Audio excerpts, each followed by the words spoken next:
Hello everyone friends, on the Velour channel. Today I'll show you what to do if your vibrant visuals appear gray in Minecraft. So, I'm entering my world now. If I go to settings, then graphics, video, yes, I'll have gray vibrant visuals here. And you probably do too. To enable it, just exit your world and in the main menu, go to settings and turn it on.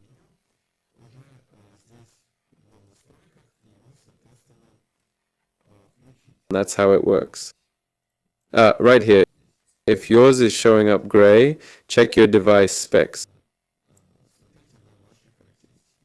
If you're on Android, you need a processor like Adreno 640, Mali G68, G77, or XLIP 530 or better. Better than these are A12 or M1 chips or higher. On PC, just run Minecraft with DirectX 12. For this, simply open any browser. Type DirectX 12. DirectX 12 will download. Yes, from Microsoft.